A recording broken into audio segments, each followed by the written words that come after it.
Hello विद्यार्थी मित्रों, नमस्कार। आज आपणे जोईशुं धोरण 11 कॉमर्स चेप्टर नंबर 2 मूलभूत ख्यालों अने संकल्पनाओं। तेमनी अंदर आजे लेक्चर नंबर 6 जोईए। तो शुरुआत करिए विद्यार्थी मित्रों। आपणे लास्ट लेक्चर जे 5 हतो एमनी अंदर आपणो 2.8 उत्पादनना साधनों, जे उत्पादनना 4 साधनों जेमां जमीन, मूडी, श्रम अने नियोजक एमना 3 साधनोनो लास्ट लेक्चरनी अंदर अभ्यास कर्यो हतो। जेमां दरेक साधनो विषे आपणे लक्षणों पण जोयेला हता। एमानुं पहेलुं हतुं जमीन। तो जमीनना लक्षणोना 5 लक्षणों, एमां एक कुदरतनी भेट, स्थिर प्रमाण, गतिशीलता, अपार वैविध्य अने वळतर। आ 5 लक्षणों आपणे लास्ट लेक्चर में जमीनना जोया हता। त्यार पछी बीजू आपणुं उत्पादननुं साधन मूडी। एमनी अंदर आपणे लक्षण पहेलुं मानव सर्जित साधन छे। बीजू मूडी में गतिशीलता वधारे होय छे। त्रीजू मूडी विनिमय पात्रता धरावे छे। अने चौथुं जोयुं तो मूडी में वळतर तरीके आपने व्याज मळे छे। त्यार पछीनुं आपणुं त्रीजू उत्पादननुं साधन श्रम। एमनी अंदर जोईए तो एक लक्षण आपणे जोयुं तो श्रम छे ए नाशवंत छे। बीजू लक्षण एमनुं श्रम अने श्रमिक अविभाज्य छे। त्रीजू लक्षण दरेक श्रमिकनी कार्यक्षमता जुदी जुदी होय छे। चौथुं लक्षण श्रम गतिशीलता धरावे छे। अने पांचमું लक्षण वळतर, श्रमिक ने मळतुं वळतर, जेने आपणे वेतन तरीके ओळखीए छीए। आपणे लास्ट लेक्चरनी अंदर आ मुख्य 3 उत्पादनना साधनों अने तेमना लक्षणों जोयेला। आजना लेक्चरनी अंदर आपणुं एक उत्पादननुं साधन नियोजक अने तेमना लक्षणों विषे चर्चा करीशुं। त्यार पछी आपणा लेक्चरनो जे 2.9 छे चेप्टरनो पॉइंट व्यापार चक्रनी व्याख्या अने 2.11 व्यापार चक्रना तबक्का एमना विषे आपणे आजे चर्चा करीशुं। एटला माटे विद्यार्थी मित्रों दर वखते रिपीट करूं छुं लास्ट लेक्चरनुं अने आजना लेक्चरनुं के आपणे 1-2 दिवस थई गया होय अने लेक्चर जतो रह्यो होय तो एटला माटे आपने पाछो एकवार रिपीट पण थई जाय। एटला माटे हवे जोईए आपणुं चौथुं जे उत्पादननुं साधन छे नियोजक। तो एमनी विषे आपणे चर्चा करीए। तो पहेला एमना अर्थ जोईए। उत्पादनना साधनोनुं संयोजन करनारने नियोजक कहेवामां आवे छे। विद्यार्थी मित्रों उत्पादन पण अलग शब्द छे अने उत्पादक पण अलग शब्द छे। जे उत्पादनना साधनो छे कया कया साधनों के श्रम, मूडी, जमीन, आ त्रणोयनुं जे संयोजन करे छे साथे एने शुं कहेवामां आवे छे? नियोजक कहेवामां आवे छे। सेकंड पॉइंट, नियोजक उत्पादनना एकम शरू करे छे अने तेना संचालन अंगेना महत्वना निर्णय पण पोते स्वतंत्र रीते ले छे। जे नियोजक कोने कहेवाय? के जेने रोकाण करेलुं होय, जेने मूडी रोकेली छे, आने आपणे नियोजक कहीए छीए। जे उत्पादनना साधनो भेगा करे छे, श्रमिक छे, मूडी छे अने जमीन छे, आने पण साथे भेगा करे छे, एने आपणे शुं कहीए छीए? नियोजक कहीए छीए। थर्ड पॉइंट, उत्पादक एकमना जुदा नफा नुकसाननी संपूर्ण जवाबदारी नियोजकना सिरे होय छे। आ उत्पादनना त्रणेय साधनो भेगा कर्या के जमीनने भाडुं आपवानुं होय, श्रमिकने एमनुं वेतन आपवानुं होय, रेडी, त्यार पछी मूडीने व्याज आपवानुं होय। तो आ बधुं आपवानी जवाबदारी कोनी छे? ए नियोजकनी छे। पण पछी एने नफो थाय के नुकसान आ बधुं भोगवવું कोणे पड़े? आ नफो नुकसाननी जवाबदारी कोनी उपर होय? तो आ होय छे नियोजक उपर होय छे।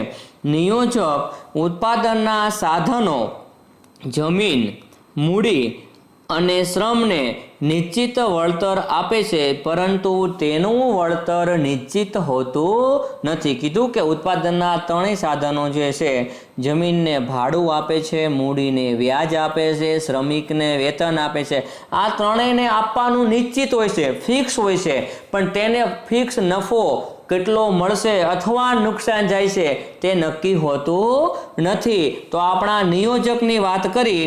હવે નિયોજકના લક્ષણો વિશે ચર્ચા કરીએ. આ લક્ષણો એકદમ શોર્ટમાં છે, એમને ડિટેલમાં આપેલા નથી. તો પહેલું લક્ષણ છે નિયોજકનું. નિયોજક ઉત્પાદન એકમ અંગે આર્થિક નિર્ણય કરે છે. નિયોજક છે તેમની પાસે મૂડી હોય તો આર્થિક રીતે એમને કેટલું કયા ક્ષેત્રમાં રોકાણ કરવું તેમના વિશેનો નિર્ણય તે પોતે જાતે જ કરે છે. તો ઉત્પાદનના એકમ અંગેનો નિર્ણય તે પોતે નક્કી કરે છે. સેકન્ડ, તે ઉત્પાદન પ્રવૃત્તિમાં રહેલી અનિશ્ચિતતાઓ અંગે જોખમ ઉઠાવે છે. એવું તો નથી હોતું કે ભાઈ વ્યક્તિ ઉત્પાદન કરશે, કોઈ વસ્તુમાં રોકાણ કરશે, કોઈ વસ્તુમાં મૂડી રોકશે તો એમને સીધું જ વળતર મળવા મળશે, સીધું જ એને આવક મળશે થવા, સીધો જ એને નફો મળશે થવા, આવું કંઈ એમાં હોતું નથી. એમાં ઘણી અનિશ્ચિતતાઓ હોય છે કે કોઈને કોઈ ઉત્પાદનની અંદર કોઈ ઘટના એવી બની જાય, કોઈને કોઈ એવા સંજોગો આકસ્મિક ઘટનાઓ આવી જાય તો એને નુકસાન પણ મોટું ભોગવવું પડતું હોય છે, એટલે એને જોખમ ઉઠાવવું પડે છે.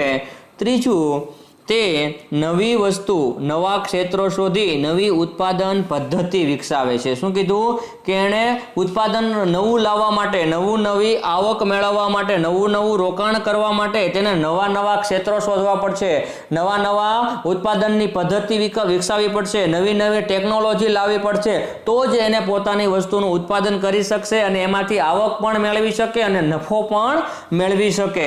નિયોજકના 3 લક્ષણ. ત્યાર પછીનું લક્ષણ ચોથું છે, તે વૈવિધ્ય અને ગુણવત્તાનો લાભ ગ્રાહકને આપે છે. વૈવિધ્ય એટલે કે ઉત્પાદકનો મુખ્ય નિયોજક છે એનો મુખ્ય હેતુ શું હોય છે?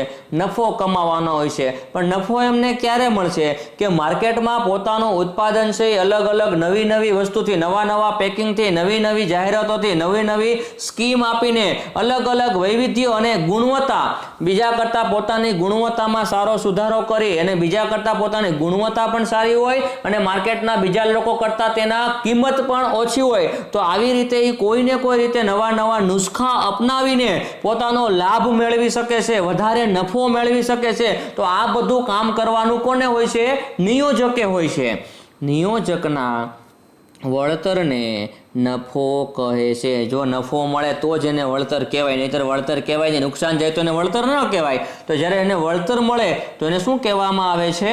નફો કહેવામાં આવે છે.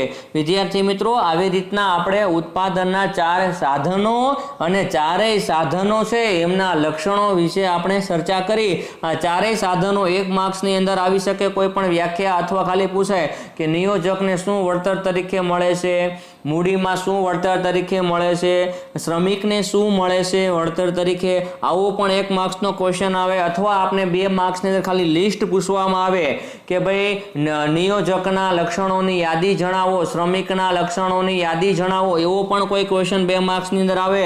અથવા 3 માર્ક્સની અંદર ક્વેશ્ચન આવે કે ભાઈ મૂડી છે એમને મૂડી વિશે ચર્ચા કરી અને મૂડીના લક્ષણો જણાવો, નિયોજક વિશે ચર્ચા કરો. આવું કોઈ પણ આપણે પૂછે 2 અથવા 3 માર્ક્સમાં તો પણ આપણે જણાવવું જોઈએ. એટલે વિદ્યાર્થી મિત્રો, એકવાર તમારે પાછું એને રિપીટ પણ કરી લેવું જોઈએ. હવે આપણે જોઈએ આજનો જે આપણો 2.9 છે, વ્યાપાર ચક્ર, જેને ઇંગ્લિશમાં કહેવામાં આવે છે ટ્રેડ સાયકલ. ટ્રેડ એટલે વ્યાપાર અને સાયકલ એટલે ચક્ર. આવી રીતનું એને ટ્રેડ સાયકલ એટલે વ્યાપાર ચક્ર કહેવામાં આવે છે. તો એને આખો 3 માર્ક્સનો ક્વેશ્ચન પણ આવી શકે અને 5 માર્ક્સનો પણ ક્વેશ્ચન આવી શકે. તો એની અંદર પહેલો પોઈન્ટ જોઈએ, માનવ જીવનની જેમ અર્થતંત્રમાં પણ ચક્રાકાર પરિવર્તનો આવ્યા કરે છે. માનવ જીવનમાં પણ જો પરિવર્તનો આવે છે સમય જતાં, એમ તમારા વ્યાપાર ધંધાની અંદર પણ આ અર્થતંત્રની અંદર આવા ચક્રાકાર પરિવર્તનો આવતા હોય છે, જે મુખ્ય 4 પ્રકારના હોય છે. અને આ ચક્રાકાર પરિવર્તનો છે ને એ મોટી ઉથલપાથલો સર્જી શકે છે. જે ધાર્યું હોય કંઈ અને બની શકે છે કંઈ, એને ઉથલપાથલ કહેવામાં આવે તો એ મોટી મોટી જે ઘટનાઓ છે એ બની શકે છે તો કે અર્થતંત્રમાં આવતી અસમતુલાઓ, ઉથલ પાથલો, પરિવર્તનો જે નીચે પ્રમાણે 4 પ્રકારના હોય છે તો વ્યાપાર ચક્રની અંદર આ 4 પ્રકારની ઉથલ પાથલ આવી શકે, 4 પ્રકારની અસમતુલા આવી શકે, 4 પ્રકારના પરિવર્તનો આવી શકે. તો એક છે આકસ્મિક આર્થિક પરિવર્તનો, બીજું છે મોસમી આર્થિક પરિવર્તનો, ત્રીજું છે દીર્ઘકાલીન એટલે કે લાંબા ગાળા આવી શકતા પરિવર્તનો એવા કહે છે દીર્ઘકાલીન આર્થિક પરિવર્તનો, અને ચક્રાવાત આર્થિક પરિવર્તનો. આ 4 પ્રકારના પરિવર્તનો આવી શકે. આપને એમ પણ પૂછવામાં આવે 1 માર્ક્સની અંદર અથવા 2 માર્ક્સની અંદર કે વ્યાપાર ચક્રની અંદર કેટલા અને કયા કયા પરિવર્તનો આવે છે તો આ 4 પરિવર્તનો આપણે જણાવવા જોઈએ. આકસ્મિક આર્થિક પરિવર્તનો, મોસમી આર્થિક પરિવર્તનો, દીર્ઘકાલીન આર્થિક પરિવર્તનો અને ચક્રાવત આર્થિક પરિવર્તનો. આ દરેકને આપણે ડિટેલમાં જોઈએ. તો પહેલું છે વ્યાપાર ચક્રનું આર્થિક પરિવર્તન એ આકસ્મિક આર્થિક પરિવર્તન. તો જોઈએ અર્થતંત્રમાં અકસ્માતે અણધાર્યા પરિવર્તનો આવી શકે. શું છે અકસ્માતે? અકસ્માત એટલે આપણે કોઈ પણ આપણે કહીએ કે કોઈ ઘરમાં આપણે કોઈ એવી ઘટના બની જાય, ઘરના મોભી ઉપર કોઈ પણ એવા પ્રકારના પ્રોબ્લેમ આવે, આપણે કહીએ ને અકસ્માત આવી ઘટના બની ગઈ તો આવા અણધાર્યા કોઈ પરિણામો આવી શકે. રેડી? આવા પરિવર્તનો કેમાં? તો કે અર્થતંત્રની અંદર પણ આવી શકે છે. તો કે અર્થતંત્રમાં અકસ્માતે જ અણધાર્યા પરિવર્તન આવી શકે છે. દાખલા તરીકે કેવા કેવા આવા આકસ્મિક પરિવર્તનો આવી શકે? અણધાર્યા પરિવર્તનો કેવા કેવા? તો કે વાવાઝોડું આવવું, અત્યંત વરસાદ પડવો એને કે અતિવૃષ્ટિ કહેવાય, પૂર આવવું, દુષ્કાળ પડવો, દુષ્કાળ પડે એટલે વરસાદની ન થાય એને કહેવાય છે અનાવૃષ્ટિ, એટલે અન્નનું ઉત્પાદન ત્યારે ન થાય એને કહેવાય અનાવૃષ્ટિ, અને અત્યંત વરસાદ પડે એને કહેવાય છે અતિવૃષ્ટિ, એટલે ઉત્પાદન વાવેલું હોય એ પણ ન થાય. તો આ બધા જ પરિવર્તનો છે એને કેવા કહેવાય છે? આકસ્મિક આર્થિક પરિવર્તનો જે અર્થતંત્રમાં આવી શકે છે. આવા જ આકસ્મિક પરિવર્તનો અર્થતંત્રમાં આવે ત્યારે મોટી ઉથલપાથલ જે લાંબા ગાળાની અસરો પણ સર્જી શકે છે. રેડી? આવા જે વાવાઝોડું આવવું, પૂર આવવું, અત્યંત વરસાદ પડવો, ભૂકંપ થવો, જેમ કે આપણે ગુજરાતની અંદર 2001ની અંદર કચ્છ ભુજમાં જે ભૂકંપ થયો હતો જે મોટી ઉથલપાથલ સર્જાઈ ગઈ હતી. રેડી? હજી ત્યાં એની અંદર આવેલા જે બધા પ્રોબ્લેમ સોલ્વ કરવામાં હજી પણ થોડે ઘણી અંશતઃ રીતે બાકી રહી ગયું છે. તો આ ઉથલપાથલો લાંબા ગાળા સુધી પણ અસર કરતા હોય છે.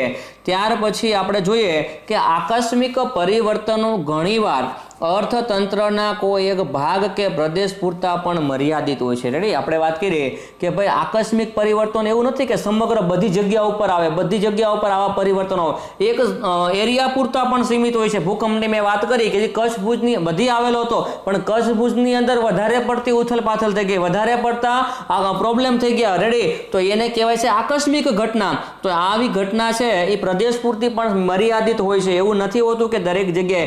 જેમ કે 2 વર્ષ પહેલા ઉત્તરાખંડની અંદર આવેલો વરસાદ, પૂર, રેડી? તો એ ઉત્તરાખંડ પૂરતું સીમિત હતું. તો આવા આકસ્મિક પરિવર્તનો તે એક વિસ્તાર પૂરતા પણ મર્યાદિત હોય છે.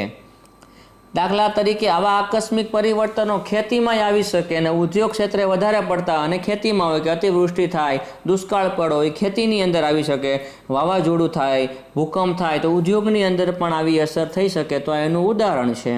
બીજું જોઈએ મોસમી આર્થિક પરિવર્તનો.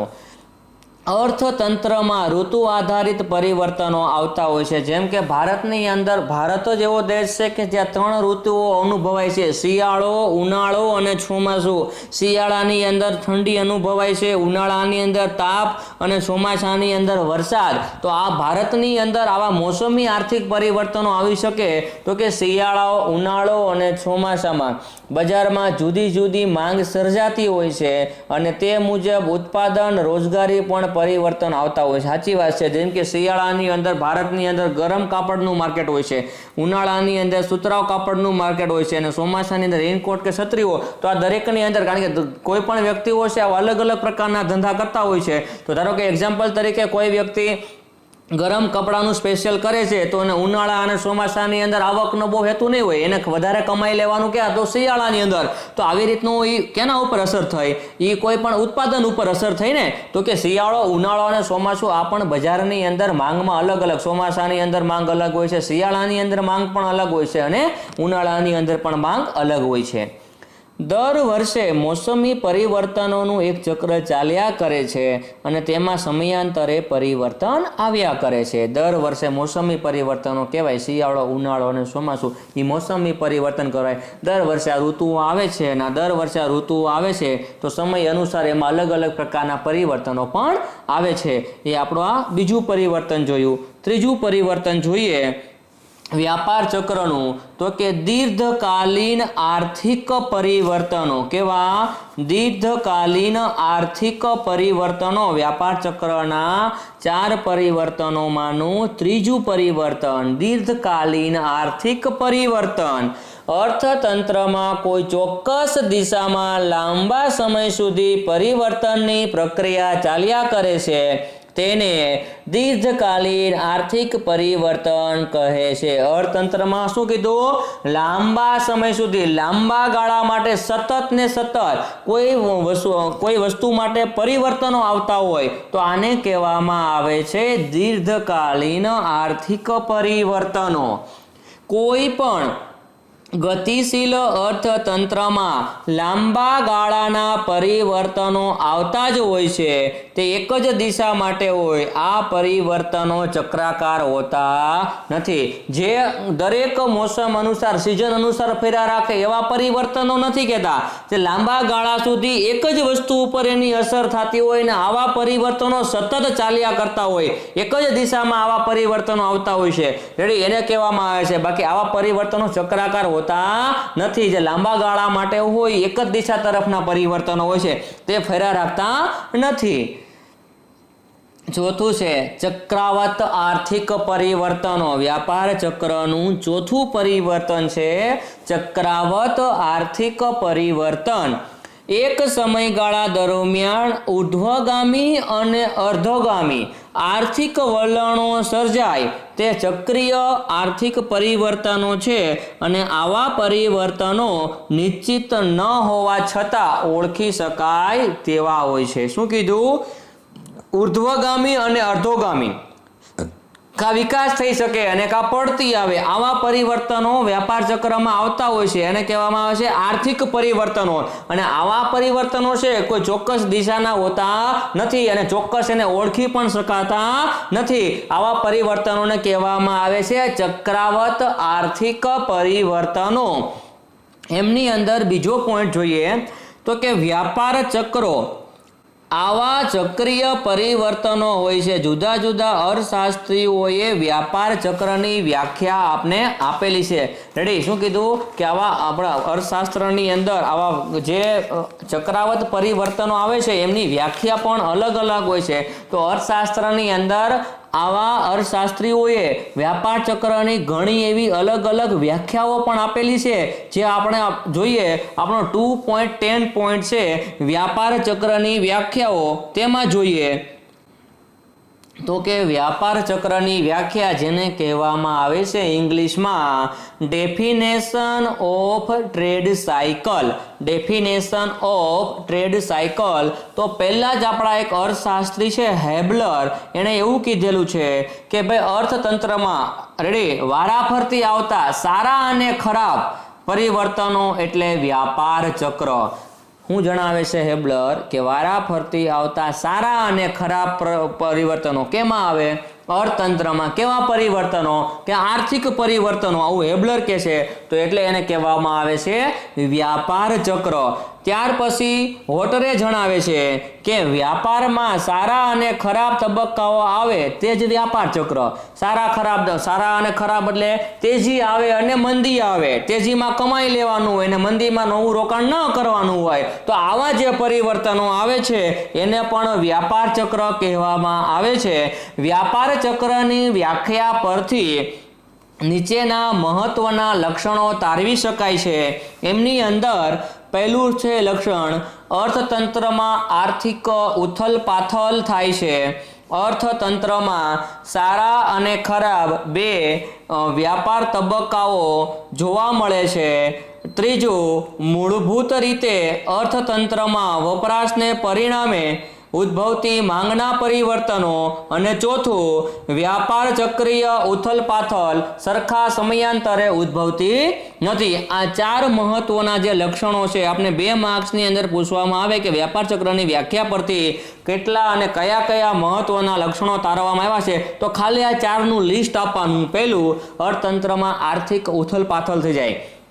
બીજું, અર્થતંત્રમાં સારા અને ખરાબ, તેજી અને મંદી જેવા તબક્કા આવે. ત્રીજું, મૂળભૂત રીતે અર્થતંત્રમાં વપરાશને પરિણામે જે માંગ ઉદ્ભવે, જેમ વપરાશ થાય એમ માંગ ઉદ્ભવે અથવા કિંમત વધે તો માંગ ઘટે, આવા કોઈ પરિવર્તનો આવતા હોય. અને ચોથું છે કે વ્યાપાર ચક્રીય ઉથલપાથલ સરખા સમયાંતરે આવતી હોય, કે ભાઈ સિઝન અનુસાર આવતી હોય, અલગ અલગ નક્કી કરેલા જે સમયગાળા દરમિયાન આવી ઉથલપાથલ આવતી હોય એને કહેવાય સમયાંતરે આવી ઉદ્ભવતી નથી.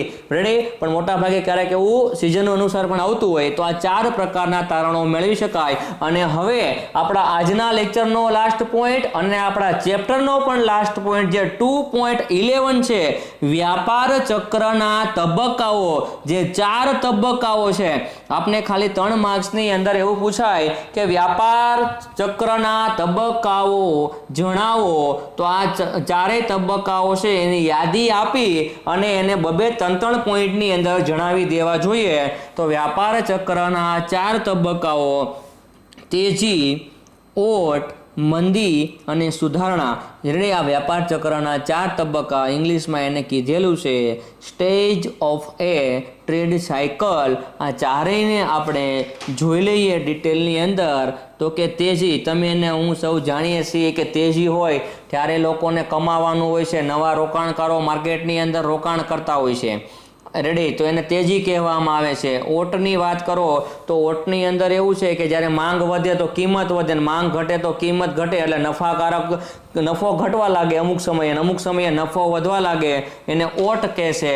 અને મંદી, તો મંદીમાં આજે આપણે જોઈએ કોરોનાની પરિસ્થિતિમાં આજે આખા વિશ્વની અંદર અને આ ભારત દેશની અંદર પણ આજે જુઓ તો મંદીનો માહોલ છે, નવું રોકાણ નથી. મંદીમાં શું થાય, નવા રોકાણકારો આવતા નથી, આવક ઓછી થઈ જાય છે, લોકોને નફો ઓછો થઈ જાય છે, રોજગાર પર નોકરી ધંધા પડી ભાંગે છે. એ મંદી છે, એ આપણે આજે અનુભવી રહ્યા છીએ અને હજી કેટલો સમય સુધી અનુભવવાનું છે એનું કાંઈ નક્કી જ નથી. અને ચોથું છે સુધારણા. જે મંદી પછીનો જે પોઈન્ટ આવે જેમાં આવક વધે, નવા રોકાણકારો વધે, નફો વધે, એને કહેવામાં આવે છે સુધારણા. તો આ વ્યાપાર ચક્રના આ 4 તબક્કાઓની અંદર પહેલો તબક્કો જે તેજી છે એને જોઈએ. વ્યાપાર ચક્રના આ તબક્કામાં વ્યાપાર પ્રવૃત્તિ ઉચ્ચતમ કક્ષાએ વપરાશ અને માંગના ઊંચા દરને કારણે અર્થતંત્રમાં નફાકારકતા હોય છે, માટે મૂડીરોકાણ અને રોજગારીના ઊંચા દરો જોવા મળે છે. શું કીધું છે કે વ્યાપાર ચક્રનો આ તબક્કો છે ને એમાં શું હોય છે કે લોકોની આવક હોય છે, આવક વધે એટલે શું થાય, લોકોનો વપરાશ વધશે, વપરાશ વધશે એટલે વસ્તુની માંગ વધશે. હવે એ માંગને પહોંચી વળવા માટે નવા રોકાણકારો આવશે, નવા રોકાણકારો નવું રોકાણ કરશે એટલે નવા લોકોને રોજગારી મળશે, નવા લોકોને રોજગારી મળશે એટલે એની પણ પાછી આવક વધશે, આવક વધશે એટલે પાછી આ માંગ વધી, એટલે સતત તેજીના સમયમાં આવું સતત ને સતત ચક્ર ચાલ્યા જ કરતું હોય છે. એટલે ત્યારે શું થાય છે કે રોજગારી પણ વધે, માંગ પણ વધે ને નફો પણ વધે. કયા સમયની અંદર, તેજીનો સમય હોય ત્યારે. બીજું જોઈએ ઓટ. નફાની અપેક્ષાએ મૂડીરોકાણ વધતા જાય છે, સાધનોની માંગ વધતા તેની કિંમતોય વધે છે. શું કે છે, વ્યક્તિ આજે કોઈને એમ થાય કે ભાઈ આજે તેજીનો માલ છે ને હવે શું થાય, વધારે નફો મળશે એટલે શું થાય, નવા મૂડીરોકાણકારો નવી મૂડી રોકવા માર્કેટમાં આવશે, નવા મૂડીરોકાણ કરવા માર્કેટમાં આવશે ને એટલે જે તે ઉત્પાદનના સાધનો તો જોઈશે, ઉત્પાદનના સાધનો જોઈશે ને ત્યારે શું થાય, એની કિંમત વધશે એટલે એની કિંમત વધવા લાગે. તેથી શું થાય, કિંમત વધશે એટલે ઉત્પાદનનો ખર્ચ વધશે, ઉત્પાદનનો ખર્ચ વધશે તો પહેલા જે ઉત્પાદનના સાધનો ઓછી કિંમતે મળતા હતા અને ખર્ચ ઓછો થતો હતો ત્યારે એને નફો વધુ મળતો હતો, અને આજે શું થયું કે આજે એને ઉત્પાદનના સાધનોની કિંમત પણ વધુ ચૂકવવી પડે છે, એટલે શું થયું પોતાનો નફામાં ઘટાડો થશે। એટલે જુઓ, તેથી ઉત્પાદન ખર્ચમાં વધારો થતાં નફાકારકતા ઘટવા લાગે, અને બીજી બાજુ લોકોના વપરાશ ઘટતા દરે વધતા એટલે શું થાય, જે વ્યક્તિને ઊંચી કિંમતે ઉત્પાદનના સાધનો મળ્યા છે તેનું કોસ્ટિંગ ઊંચું આવશે, વસ્તુની પડતર કિંમત ઊંચી આવશે, પડતર કિંમત ઊંચી આવશે એટલે વ્યક્તિ ઊંચી કિંમતે વધશે, નફો ભલે ઓછો મળે પણ ઊંચી કિંમતે વધશે એટલે શું થાય કે જે લોકોને જરૂરિયાત હશે એ લોકો લેશે, અને એમ કહેવામાં આવશે ઘટતા દરે વધતા જાય એટલે અર્થતંત્રમાં નરમાઈ જોવા મળે અને માંગ ધીમી પડે છે અને વપરાશમાં ઘટાડો થાય અને નવા મૂડીરોકાણ પાસે આકર્ષાતા નથી, એટલે પાછું એની વસ્તુ થઈ। પહેલા રોકાણકારો આકર્ષાય નફાની અપેક્ષાએ, નફો વધે તો રોકાણકારો વધારે થાય, પણ જ્યારે નફો ઘટશે એટલે નવા રોકાણકારો માર્કેટમાં ન આવે। શા માટે કે એને એવું થાય કે એની વસ્તુની માંગ છે સમય જતાં ઘટશે, સમય જતાં માંગ ઘટશે એટલે ઉત્પાદનનું વેચાણ નહીં થાય અને નફો પણ ઘટશે એટલે નવા રોકાણકારો માર્કેટમાં ન આવે, ત્યારે શું પાછું આવે, મંદી આવે। તો જોઈએ મંદીમાં ઘટાડો પુરવઠાની અછત ઊભી કરે છે, કિંમત ઘટવાનું વલણ ધરાવે છે, માટે નફો ઘટતા મૂડીરોકાણ અને રોજગારીમાં ઘટાડો થવા લાગે અને અર્થતંત્રમાં વધુ ભાવ ઘટાડાની આશાએ માંગ પણ અટકી જાય અને આ સ્થિતિને મંદી કહે છે। શું કીધું કે મંદીના સમયમાં શું થાય, વસ્તુનો પુરવઠો નથી મળતો, પુરવઠો ન મળે ને એટલે એને પુરવઠો એમને રહે એટલે શું થાય, એની કિંમત ઘટશે, કારણ કે વ્યક્તિઓને કોઈ પણ વસ્તુ વેચવી હશે કિંમત ઘટાડીને વેચશે, કિંમત ઘટાડવાના વલણથી વેચશે એટલે શું થાય, એનો નફો ઘટી ગયો, નફો ઘટશે એટલે મારીને તમારા જેવા લોકો શું કહે છે કે હજી આ વસ્તુની કિંમત ઘટશે, હજી વસ્તુની કિંમત ઘટશે, એટલે કિંમતમાં સતત ઘટાડો થાય એટલે શું થયું, વસ્તુની કિંમત છે એ ઘટાડો થયો, ઘટી એટલે એની માંગ પણ શું થાય, એ અટકી જાય છે ધીમે ધીમે, અને ત્યારે સ્થિતિ શું આવે છે, મંદીનો માહોલ આવે છે। અહીં લોકો પાસે ખરીદ શક્તિ હોવા છતાં તેઓ ખરીદી કરી શકતા નથી અને માંગના અભાવે મૂડીરોકાણ તથા રોજગારીને નિરાશા કરે। આજે તમે જો મારી તમારી બધાની સ્થિતિ એવી છે કે ભાઈ આજે લોકો પાસે પૈસા હશે તો કારણ વગરની વસ્તુ પાછળ પૈસા નહીં ખર્ચે। શા માટે નહીં ખર્ચે કે કોરોનાની આવી મહામારીને લીધે ક્યારે લોકોને રોજગાર ધંધા ચાલુ થશે અને ક્યારે નવી આવક શરૂ થશે એ કાંઈ નક્કી છે નહીં। જ્યાં સુધી નવી આવક આપણી પાસે ન આવે ત્યાં સુધી આપણે વધારાની જરૂરિયાત કરતા વધારાની વસ્તુઓ પાછળ કોઈ પણ પ્રકારનો ખોટો ખર્ચ ન કરવો જોઈએ, અને ચાણક્ય પણ એવું જ કહે છે કે તમારે જરૂરિયાતની એક વસ્તુ કરતા બીજી વધારાની વસ્તુ લાવો તો તમારે જરૂરિયાતની વસ્તુઓ ગુમાવવી પડે છે। વિદ્યાર્થી મિત્રો, હંમેશા આપણે કોમર્સના વિદ્યાર્થીઓએ આ નિયમ તો યાદ રાખવો જ જોઈએ કે વધારાની વસ્તુઓ સમય પહેલા ન લેવી જોઈએ, સમય આવે ત્યારે લેવી જોઈએ, નહીતર આપણી જે ઉપયોગિતાની વસ્તુ છે એ પણ આપણે જ્યારે જ હોય ત્યારે મળતી નથી। અને ત્યાર પછી ચોથો જે વ્યાપાર ચક્રનો તબક્કો છે તે છે સુધારણા। અર્થતંત્રમાં વ્યાપક નિરાશામાંથી આપમેળે ખરીદી તરફ વાતાવરણ સર્જાય છે, માંગ વધતા નફાની આશા સર્જાય છે, અસરકારકતા બનાવીને નફાકારકતા સર્જે છે અને અર્થતંત્રમાં સુધારણા તરફ વધે છે।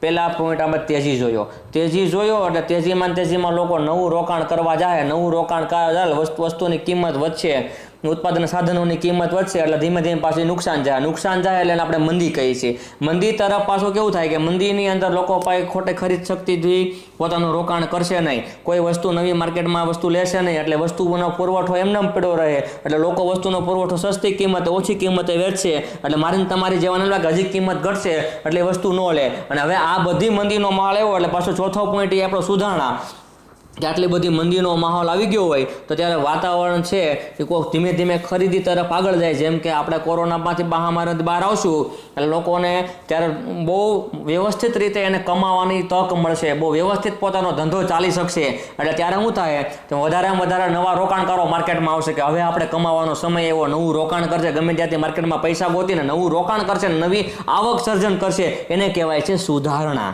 આમ અર્થતંત્રમાં આવતા ચક્રાકાર પરિવર્તનનો વ્યાપાર નફો છે।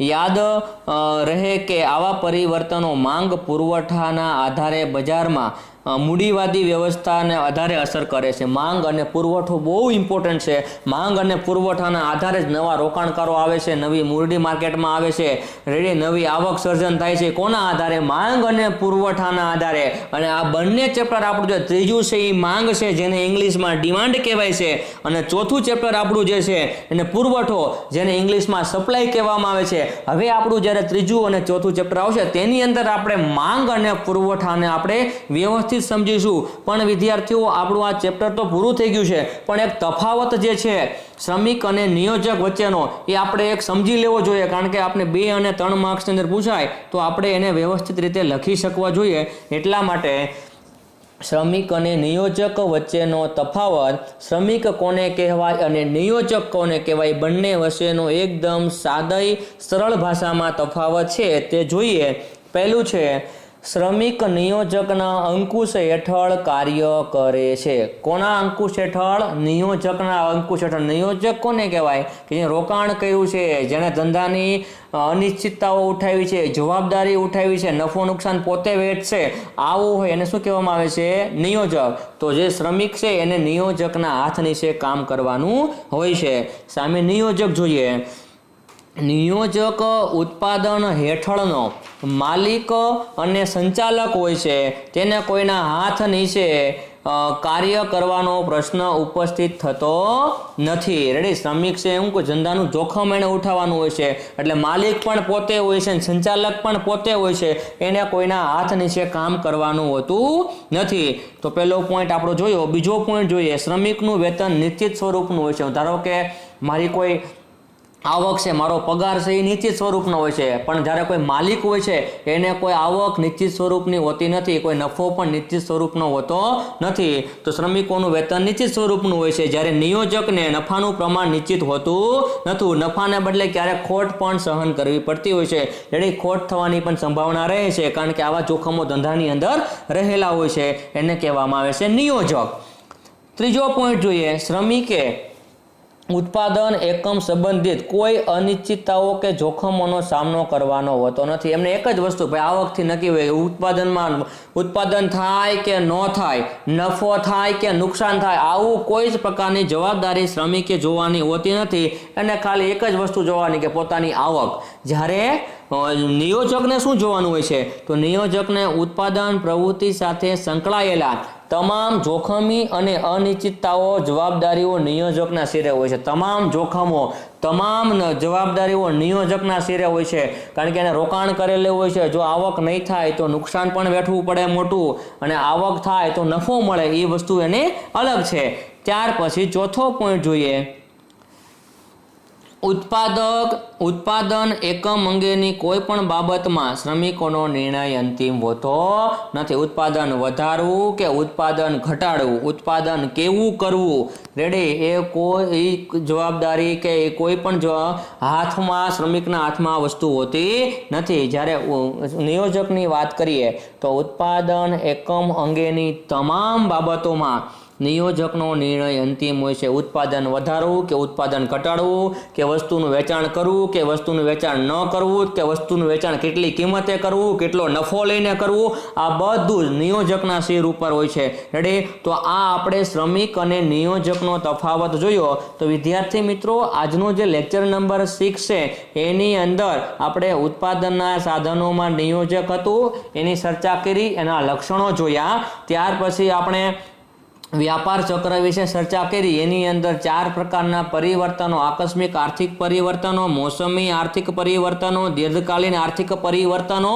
અને ચક્રાવત આર્થિક પરિવર્તનો, એમની વિશે પણ ચર્ચા કરી। અને આપણો 2.10 હતો વ્યાપાર ચક્રની વ્યાખ્યા, જેમાં હોટ્રે અને હેબલરના મત મુજબની વ્યાખ્યા જોઈ અને તેમના 4 લક્ષણો જોયા। અને વ્યાપાર ચક્રના તબક્કા, જે આપણો 2.11 પોઈન્ટ હતો વ્યાપાર ચક્રના તબક્કા, જે 4 તબક્કા, તેજી, ઓટ, મંદી અને સુધારણા, એની પણ ચર્ચા કરી। અને એક આપણો એક્સ્ટ્રા તફાવત શ્રમિક અને નિયોજક, એના વિશે ચર્ચા કરી। તો વિદ્યાર્થી મિત્રો, આપણું જે ચેપ્ટર નંબર 2 મૂળભૂત ખ્યાલો અને સંકલ્પનાઓ ટોટલ આપણે 11 પોઈન્ટ હતા, જેમાંથી પહેલા લેક્ચરની અંદર આપણે કિંમત અને મૂલ્ય વિશે ચર્ચા કરી હતી. બીજા લેક્ચરની અંદર વસ્તુઓ અને સેવાઓ અને વસ્તુઓના પ્રકારો તેમના વિશે ચર્ચા કરેલી હતી. ત્યાર પછી ત્રીજો લેક્ચરની અંદર સંપત્તિ અને કલ્યાણ, સંપત્તિનો અર્થ અને લક્ષણો તેમના વિશે ચર્ચા કરી હતી.